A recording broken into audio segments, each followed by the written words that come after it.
verso 15. Amém. Glória a Deus. Diz assim a palavra do Senhor: e disse-lhes: ide por todo o mundo e pregai o evangelho a toda criatura. Quem crer e for batizado será salvo, quem porém não crer será condenado. Estes sinais hão de acompanhar aqueles que creem em meu nome: expelirão demônios, falarão novas línguas, pegarão em serpentes, e se alguma coisa mortífera beberem, não lhes fará mal algum. E se impuserem as mãos sobre os enfermos, eles ficarão curados. Amém?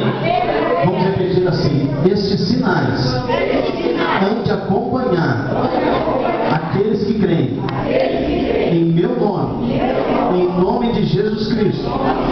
Expelirão demônios, falarão novas línguas, pegarão em serpentes, e se alguma coisa mortífera beberem, não lhes fará mal. Se puserem as mãos sobre os enfermos, eles ficarão curados. Eles ficarão curados. Quem crê, glorifica o nome do Senhor. Amém? Pode tomar o teu assento. Amém? Aplaudindo e louvando o nome do nosso Deus. Amém?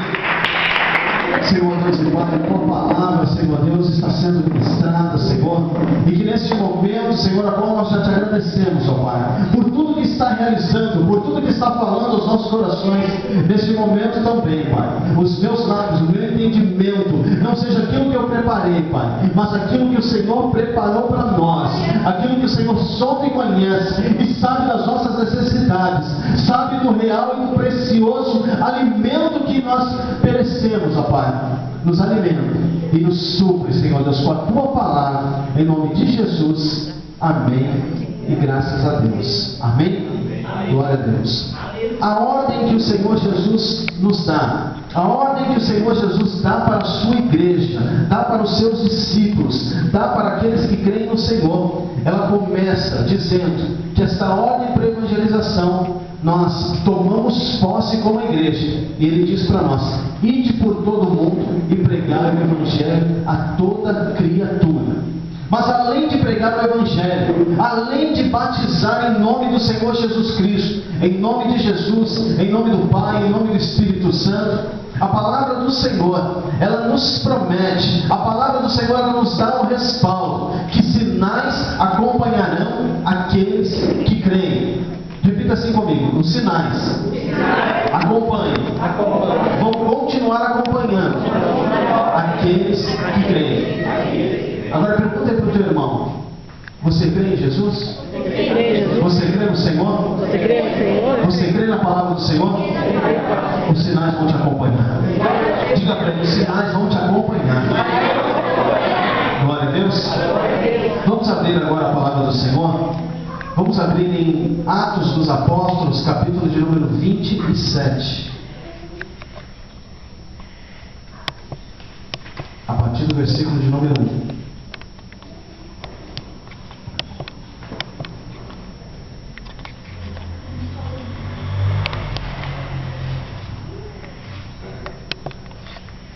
Atos 27.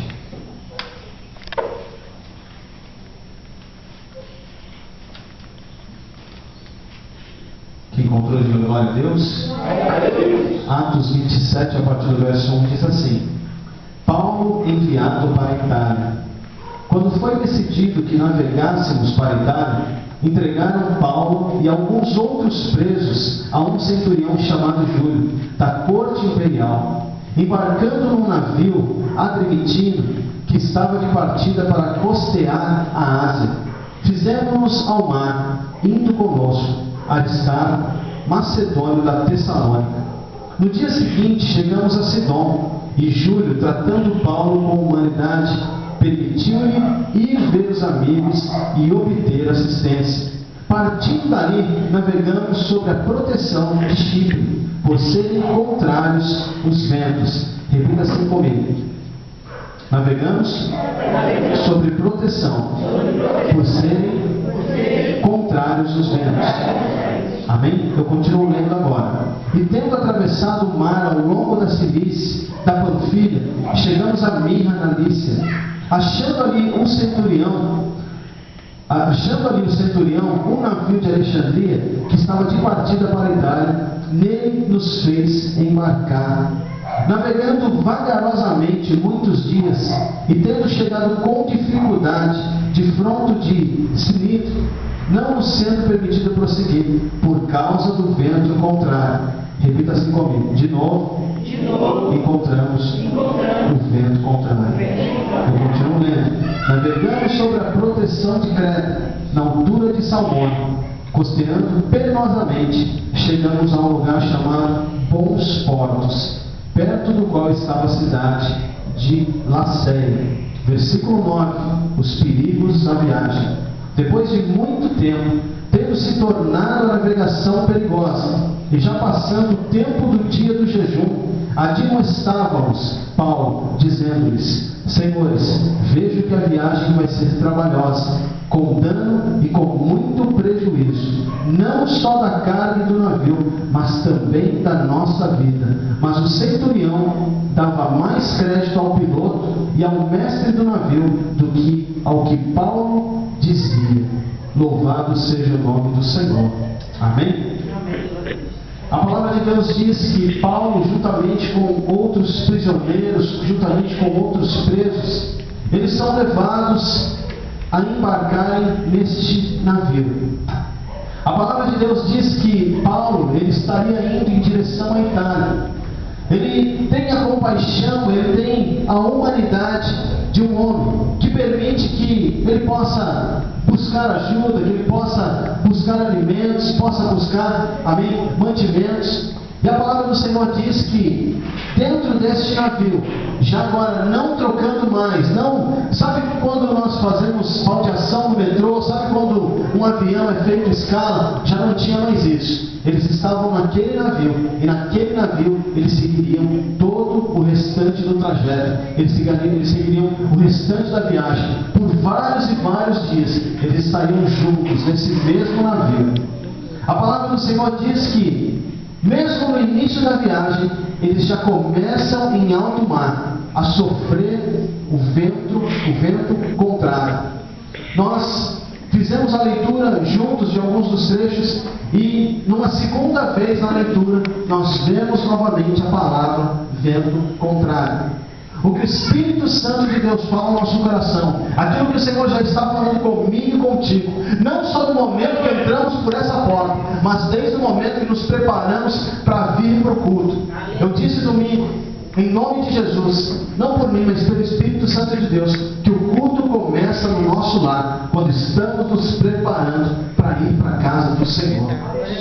E quando o Senhor está falando conosco em Sua palavra, Ele abre o nosso discernimento espiritual, Ele abre a nossa mente, o nosso coração, para que possamos, amém, ser impactados, para que possamos ter esse entendimento, ter esse alimento do Senhor. Quando o Senhor diz que Paulo, o apóstolo Paulo, juntamente com alguns prisioneiros, estavam dentro de um navio, entenda bem, o Espírito Santo quer dizer que nós também estamos num navio. Pastor, como é isso? Este navio significa a nossa vida. Da mesma maneira que um navio tem vários compartimentos, da mesma maneira que um navio tem vários setores, a nossa vida também tem vários setores. A nossa vida também, ela tem parte financeira, ela tem a parte do casamento, a parte da família, a parte profissional, ela tem vários departamentos. A nossa vida, ela tem fases, a nossa vida, ela tem, amém, em nome do Senhor Jesus, ela tem alguns desses itens, ela tem alguns desses compartimentos. Imagine que dentro dessa nossa vida, nós temos o nosso lar, nós temos a nossa moradia, nós temos o nosso trabalho, nós temos os nossos estudos, nós temos os nossos sonhos, nós temos os nossos compromissos. E quando nós estamos nesse navio, esse navio ele vai caminhando conosco, nós estamos dentro desse navio dia após dia. E esse navio que é a nossa vida, nós não temos o direito, nós não temos o controle, mesmo que no mundo se conheça o suicídio, mesmo que no mundo conheça até mesmo o assassinato, aquele que deu fôlego de vida para mim e para você foi o Senhor Deus Todo-Poderoso. Aquele que permitiu a vida para nós, Ele tem poder sobre a nossa vida. Mas muitas vezes nós queremos dar um sentido contrário para este navio.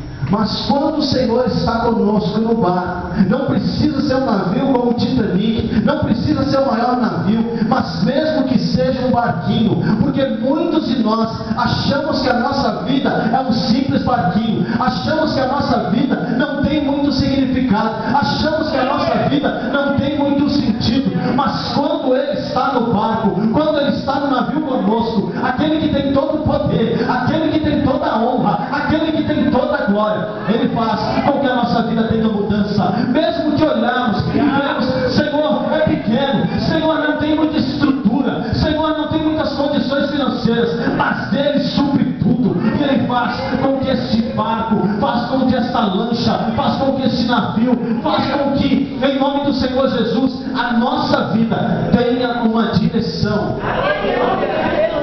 Só que, quando o apóstolo Paulo declara, quando a palavra do Senhor nos relata que esse navio está indo numa direção permitida pelo Senhor, esta viagem de Paulo é permitida, mesmo ainda sendo considerado um prisioneiro, mesmo ainda sendo uma pessoa perseguida, mesmo sendo um pregador do Evangelho, que a todo momento tinha aflições, que a todo momento se via preso, que a todo momento se via atormentado. Uma coisa Paulo tinha, ele tinha fé, ele tinha temor, ele tinha fé que o Senhor estava com ele. Em nome do Senhor Jesus, não abandonava ele.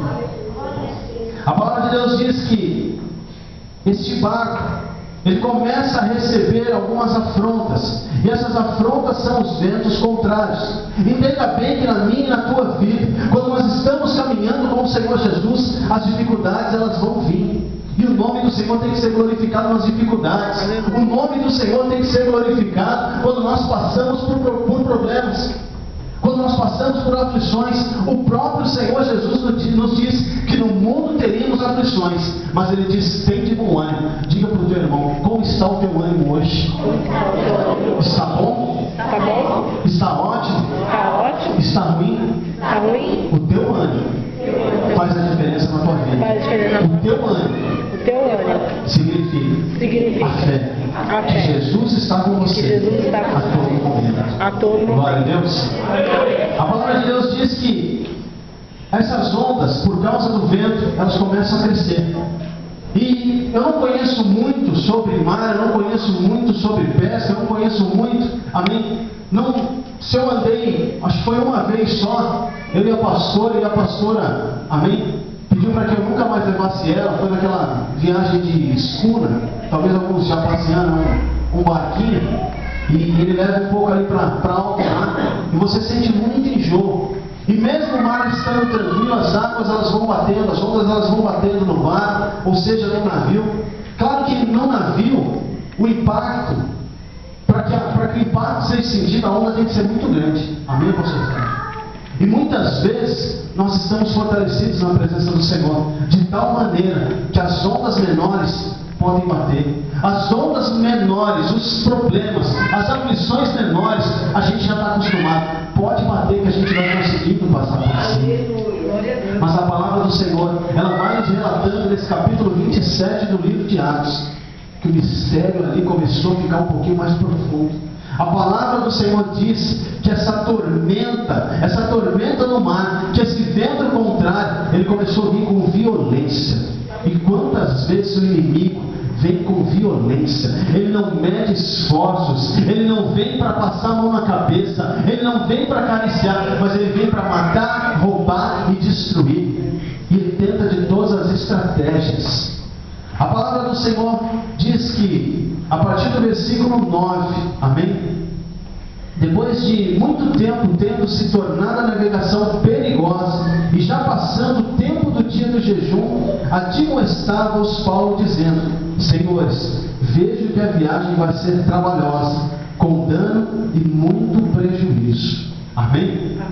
O apóstolo Paulo ele declara: Senhores, e o Espírito Santo de Deus declara para a nossa noite: Senhoras e senhores, jovens, adolescentes da casa do Senhor. Está difícil? Está difícil, igreja? Ou todo mundo só vive em paz? Quem não tem luta nenhuma, diga glória a Deus. Agora quem passa por aflição, diga aleluia. Aleluia. muitas aflições. Só que a palavra do Senhor, o Espírito Santo de Deus diz: existem ainda mais perigos nessa viagem. Esta viagem é uma direção única, em direção ao Senhor Jesus, em direção à salvação, em direção à vida eterna. Mas enquanto nós estamos nessa viagem, Ele diz que teremos perdas, teremos danos, teremos prejuízos. E Ele diz para aquele povo, Ele diz para aqueles que estavam ali no navio, e naquele navio tinha as pessoas que comandavam o navio, tinha um capitão, tinha o mestre ali do navio, tinha os marinheiros, tinha as pessoas que ajudavam, tinha as pessoas que cuidavam das máquinas, mas sabemos que existiam pessoas importantes, existiam pessoas, amém, de classes mais elevadas. Quem já assistiu o filme Titanic? Glória a Deus. No filme Titanic, a ilustração que nós temos ali é que tinha várias classes de pessoas, amém?